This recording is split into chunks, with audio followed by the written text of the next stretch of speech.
감사합니다.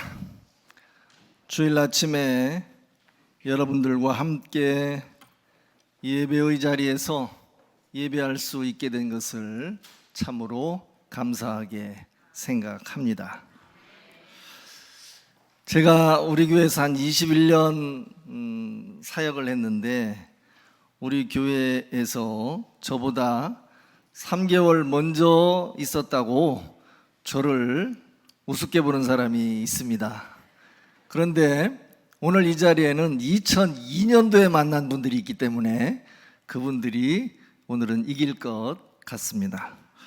지금 이 자리에 참여한 여러분 모두에게 A교회, B교회, C교회 묶여 있지만 모두에게 동일한 은혜가 같이 하시기를 바라겠습니다. 어떤 사람은 교회를 천국으로 오해하는 사람이 있습니다. 교회에 가면 천사 같은 교인들이 모여서 아름다운 말만 하고 아름다운 행동을 하겠지라고 오해합니다. 그런데 교회 안에도 미성숙한 사람, 변화되지 못한 사람들이 여전히 섞여 있음을 보고 실망하고 세상으로 돌아가는 경우도 있습니다.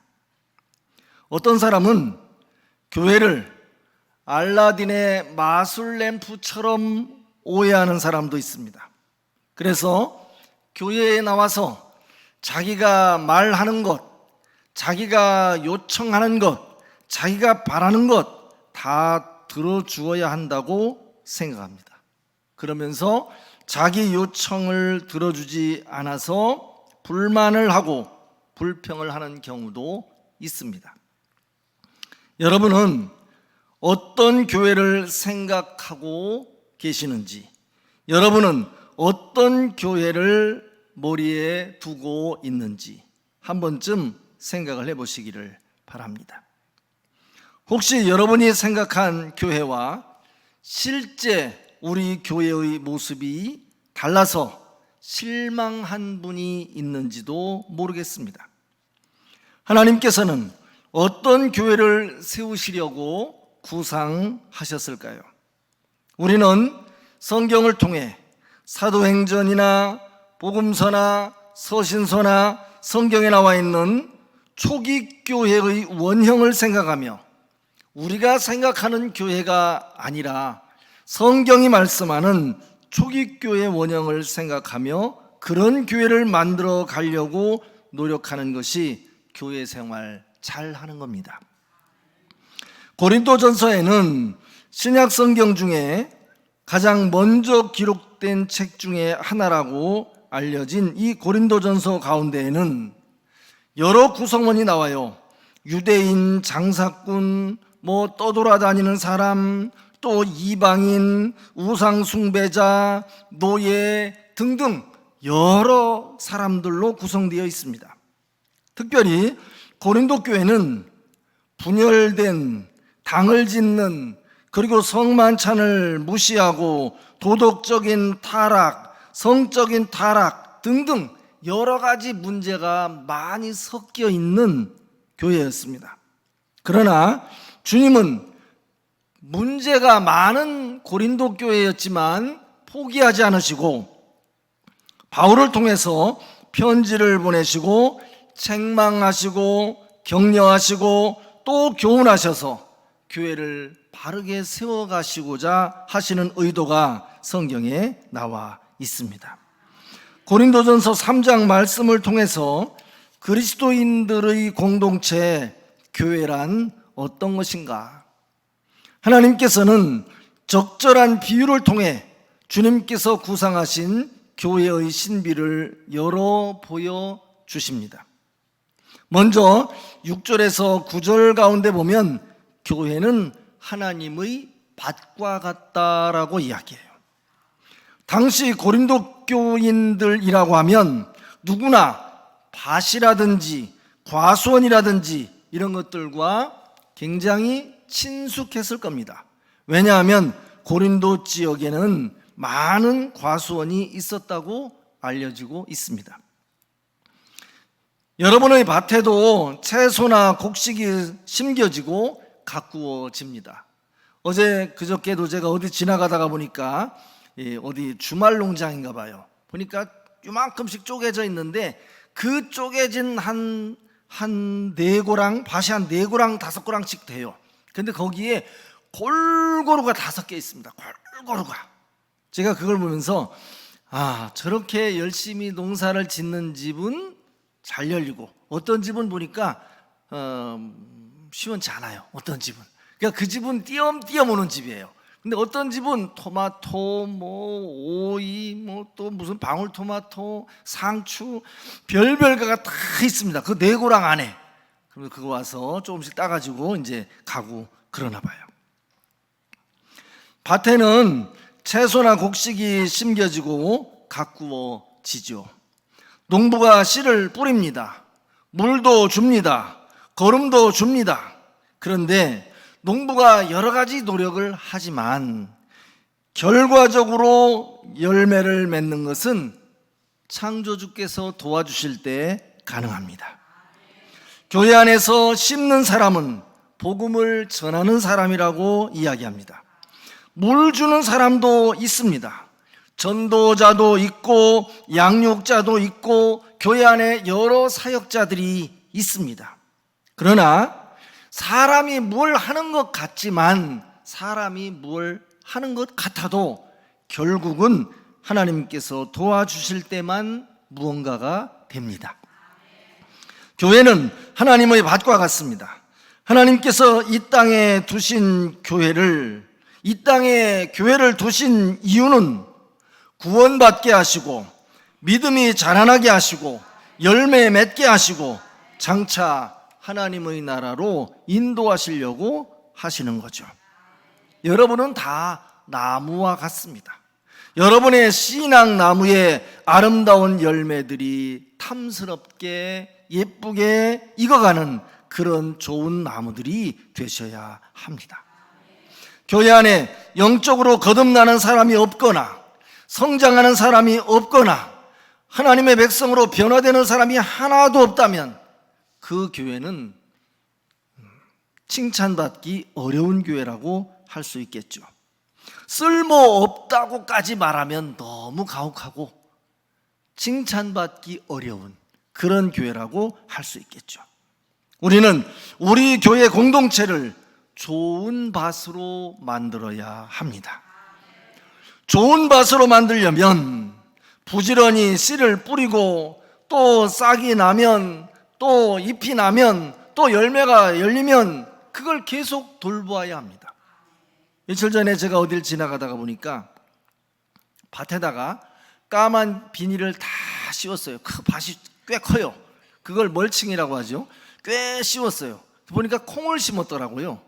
근데 콩이 너무 안 났어요. 정말 콩이 띄엄띄엄 났어요. 그래서 제가 집사람 보고 왜 이렇게 콩이 안 났는지 모르겠네. 집사람은 농사에 대해서 하나도 몰라요. 그러니까 난 뭐 얘기하는지 모르겠대요.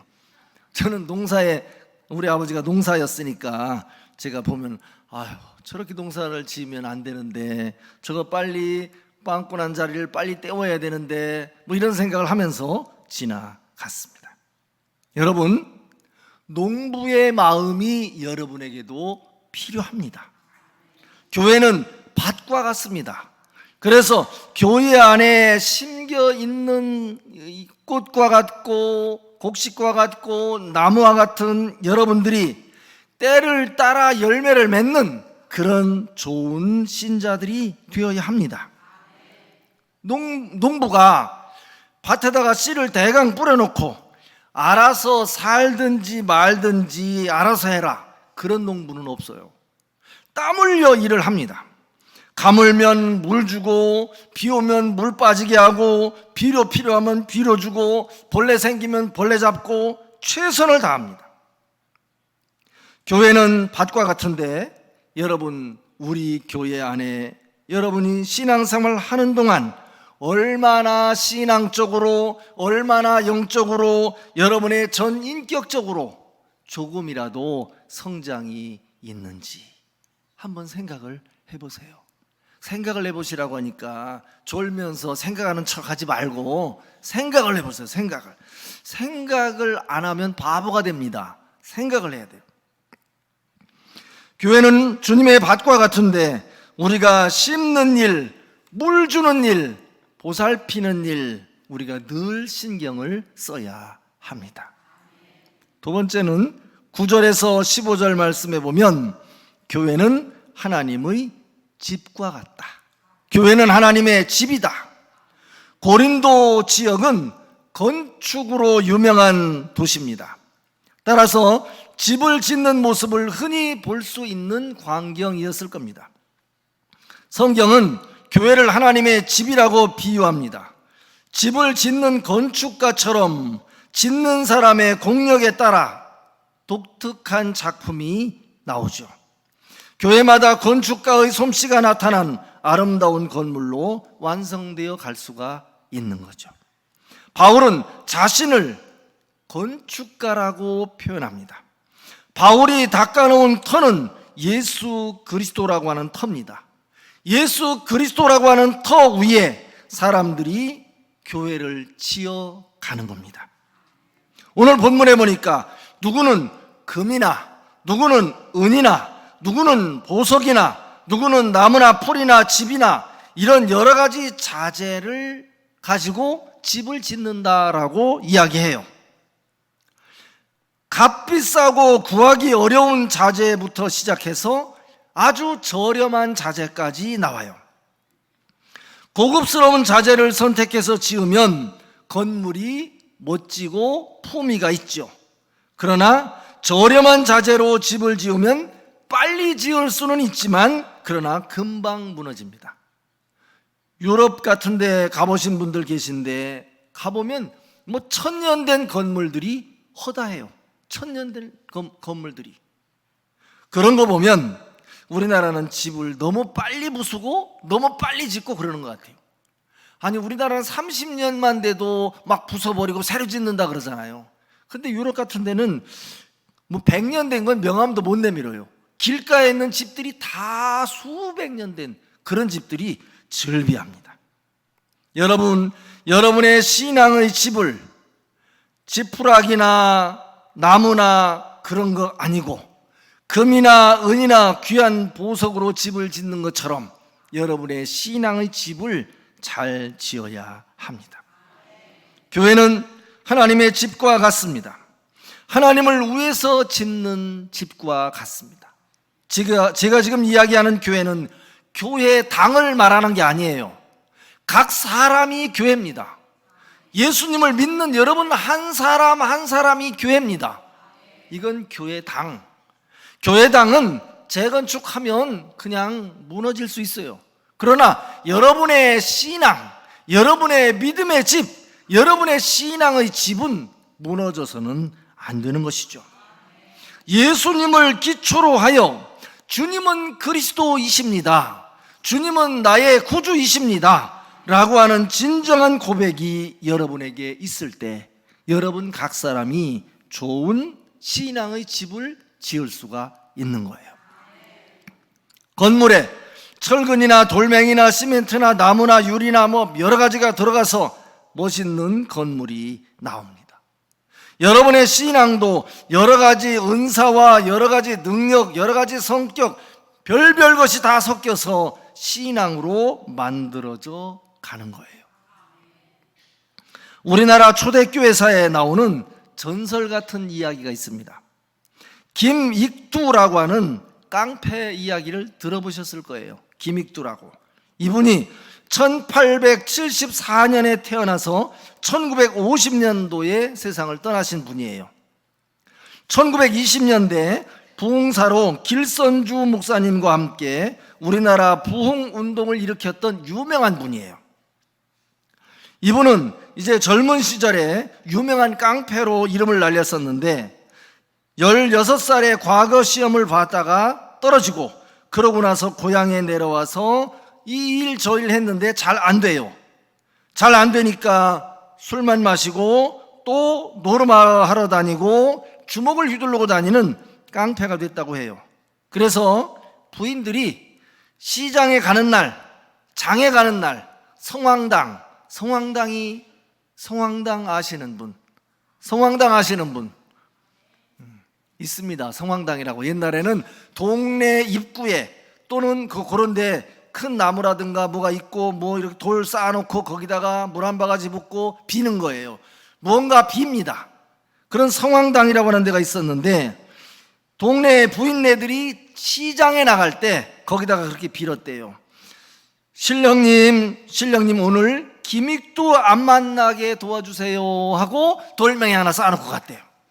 그 정도로 기믹도 만나면 어려운 일을 당했다는 거죠. 어느 장날 기믹두가 또 주먹을 흔들고 돌아다니고 있는데 금발의 서양 여자가 기믹두에게 전도지를 한 장 주면서 예수님 믿고 천당 가시라고 했대요. 전도지를 받자마자 기믹두가 그걸로 코를 확 풀어서 던졌대요. 그러니까 서양 선교사가 잘 안 되는 우리말로 이렇게 말을 했대요. 당신 전도지로 코 풀면 코 썩습니다 그랬대요. 서양 사람이 우리말로 했으니까 발음이 시원찮았겠죠. 그래도 이 기믹두의 귀에는 들렸나 봐요. 일반 다른 조선 사람 같았으면 두들겨 팼을 텐데 그래도 머리가 노란 서양 사람이라 그냥 그날 안 때리고 그냥 갔대요. 집에 가서 자려고 누웠는데 이상하게 코가 근질근질한 느낌이 들더래요. 당신 전도지로 코 풀면 코 썩습니다 라고 하는 말이 계속 생각나는 거예요. 할 수 없이 그 다음날 여자 선교사인 스왈렌 그 전도지 준 선교사를 찾아가서 내 코가 어떻게 하면 안 썩을까요? 내 코가 어떻게 하면 안 썩을까요? 그랬더니 예수님을 마음으로 믿고 구원받으면 됩니다 라고 이야기를 했대요. 그때부터 기믹두는 예수님을 믿고 신앙생활을 시작했고 얼마 후에 불같은 성령 체험을 했다고 합니다. 요즘 사람들은 불같은 체험을 잘 못해요. 옛날처럼 열심히 신앙생활을 안 하기 때문에 그런 느낌이 있습니다. 그 후에 기믹두가 나는 더 이상 깡패가 아니고 예수님 믿고 거듭나서 새로운 사람이 됐다, 기믹두는 죽었다라고 부고장을 돌렸다고 합니다. 사람들한테 기믹두가 죽었습니다라고 부고장을 돌렸대요. 그런데 다음번 장날 보니까 기믹두가 돌아다니고 있는 거예요. 사람들이 기믹두 죽었다던데 기믹두한테 괴롭힘을 많이 당했던 어느 주모가 기믹두가 죽었다는데 하고 살아있는 기믹두한테 구정물을 한 바가지 끼얹었대요. 그러니까 기믹두가 이렇게 이야기했답니다. 당신은 예전에 기믹두가 죽었다는 걸 기뻐하시오. 만일 그가 살아있다면 당신은 지금 성치 못했을 것이오. 지금의 기믹두는 옛날의 기믹두가 아니요. 예수는 내가 믿었는데 덕은 당신이 보는구랴 그랬다고 합니다. 예수님 믿으면 어딘가 달라져야 합니다. 시작.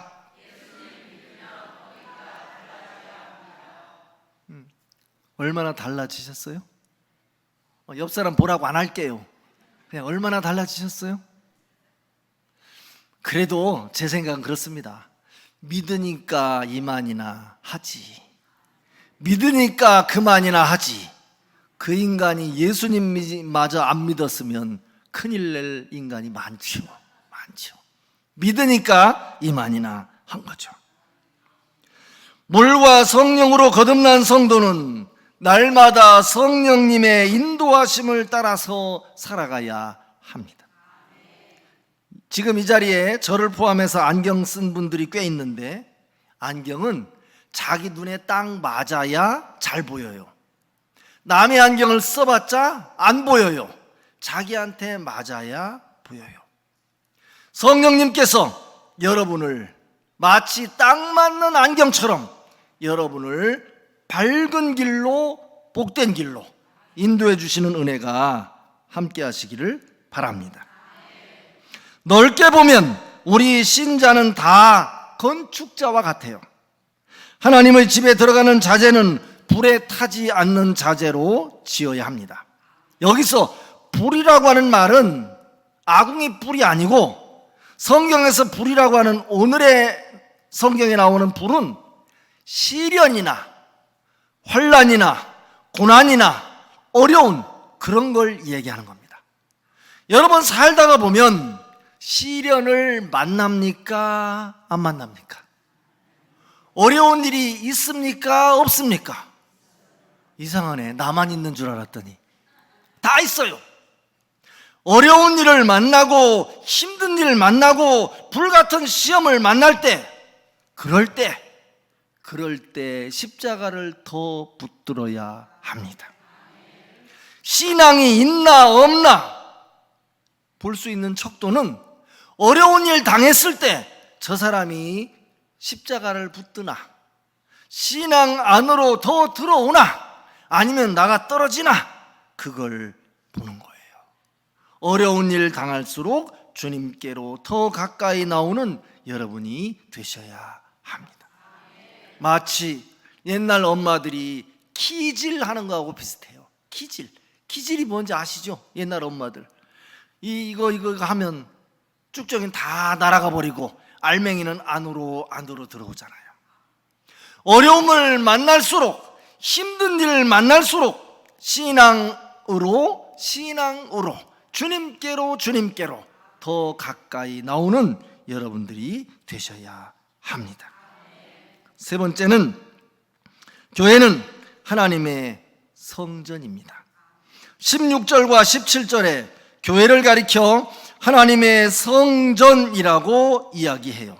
16절 한번 올려줘 보세요. 시작. 너희는 너희가 하나님의 성전인 것과 하나님의 성령이 너희 안에 거하신 것을 알지 못하느냐. 아멘. 여러분 안에 하나님의 영이 계시답니다. 안 믿어지죠?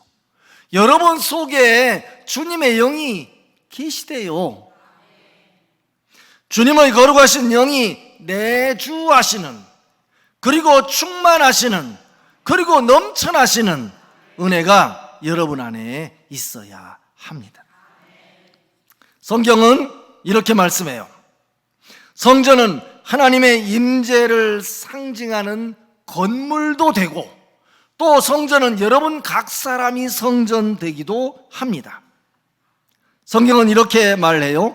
누구든지 하나님의 성전을 더럽히면 하나님이 그 사람을 멸하시겠다. 17절 한번 보여주세요. 시작. 누구든지 하나님의 성전을 더럽히면 하나님이 그 사람을 멸하시리라. 하나님의 성전은 거룩하니 너희도 그러하니라. 아멘.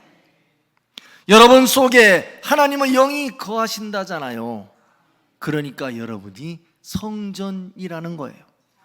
예수님은 여러분을 향해서 너희가 세상의 빛이래요. 너희가 세상의 소금이래요. 빛의 역할도 못하는데 아멘은 크게 하시네요. 소금의 역할도 잘 못하는데 아멘은 크게 하시네요. 다른 번역에 보니까 하나님의 성전을 파괴하면 하나님께서 그 사람을 멸하신다, 이런 말씀도 있습니다. 교회를 파괴하는 행위는, 교회를 흔드는 행위는, 교회를 힘들게 하는 행위는 하나님께서 그냥 지나가지 않으신다 말씀해요. 여러분이 예배당에서 예배할 때 하나님이 함께 계심을 믿어야 합니다. 여러분이 예배당에서 회의를 할 때, 무언가를 할 때 주님께서 함께 계시다는 사실을 생각해야 합니다. 그래서 그걸 멋있어 보이는 말로 코람데오라고 해요. 코람데오, 하나님의 눈앞에서, 그런 뜻이에요. 여러분이 하나님의 눈앞에 있다고 생각하며 살아가셔야 합니다. 오늘날 교회를 너무 쉽게 생각하는 사람들이 많습니다. 교회를 너무 가볍게 생각하는 사람들이 많습니다. 교회는 하나님의 성령이 거하시는 곳이기에 성전이라고 하는 거예요. 또한 예수님이 피로 값주고 사신 거룩한 백성들의 모임이기 때문에 성전인 겁니다. 누가 그러는데 사람 몸이 한 5억짜리 된다고 하대요. 눈 하나 바꾸려면 1억이래요. 눈 하나가 바꾸려면. 그럼 2개만 해도 2억이잖아요. 그리고 뭐 이거 바꾸는데 3천이고 이거 바꾸는데 얼마고 이거 바꾸는데 얼마고 뭐 하면 한 5억쯤 된대요. 누가 그러는데. 여러분 여기 앉아있는 것 자체가 5억짜리예요. 별로 고맙지도 않나 보네. 4명이 모여서 밥 먹으면 20억이 모여서 밥 먹는 거라니까요. 20억이라니까 그제서 조금 살짝 20억. 여러분이 살아 숨쉬고 있는 것 자체가, 지금 이 자리에 앉아있는 것 자체가 사실은 굉장한 거예요. 여러분 한 사람 한 사람이 다 하나님의 거룩한 성도들이라고 주님이 말씀하시잖아요. 교회는 하나님의 영이 거하시기 때문에 거룩한 겁니다. 교회를 흔들거나 교회를 힘들게 하거나 교인들을 어렵게 하거나 교인들을 낙심시키거나 그런 거 하면 안 된다는 거예요. 교회를 건강하게 만들어 가야지 교회를 삐걱거리게 해서는 안 된다는 겁니다. 교회를 무너뜨리지 말고 교회를 세워 하나님께 복을 받는 신앙 공동체가 될 수 있었으면 좋겠습니다. 여러분의 마음에 드는 교회를 찾으려고 하지 말고 내가 잘하면 좋은 교회 되는 거예요. 좋은 교회 어디 가면 있고 어디 가면 있고 그렇지 않아요. 내가 잘하면 좋은 교회 되는 겁니다. 여러분 한 사람 한 사람이 잘하면 나 때문에 여기가 좋은 교회 되는 거예요. 여러분이 가지고 있는 믿음과 은사, 여러분이 가지고 있는 성품, 여러분이 가지고 있는 재능, 그런 걸 사용해서 교회를 행복한 교회로 만들면 되는 거예요. 저는 1000명교회, 만명교회는 틀린 것 같습니다. 30년 했는데도 여지껏 안 됐는데 10년 남았는데 되겠습니까? 저는 이렇게 생각합니다. 여기서 이제 한 10년 정도 좀 더 남았는데 행복하게 살다가 행복한 은퇴를 하리라, 그렇게 생각하고 있습니다. 은퇴한다니까 아멘을 너무 크게 하는 것 같은데 곧 은퇴하는 날이 옵니다. 여러분 좋은 교회를 꿈꾸는 것보다 내가 좋은 교인 되면 우리 교회는 좋은 교회가 저절로 됩니다. 여러분 모두가 남아있는 생애가 얼마인지 주님만 아시지만 살아있는 동안 좋은 교인 되시고 좋은 교회 만드는 아름다운 신앙 공동체를 만들어가는 여러분 되시기를 축원합니다. 기도하겠습니다. 하나님 아버지, 오늘도 하나님의 백성들 주님의 집에 나올 수 있도록 은혜 주신 것 감사합니다. 연약한 사람도 있고 병약한 사람도 있고 고민 있는 사람도 있고 슬픔 있는 사람도 있습니다. 주님, 사람마다 상황은 다 다르지만 주님께서 찾아가 주셔서 알맞는 은혜를 주시고 적당한 은혜를 주시고 합당한 은혜를 주셔서 잘 이겨낼 수 있게 도와주옵소서. 예수 그리스도의 이름으로 기도드립니다.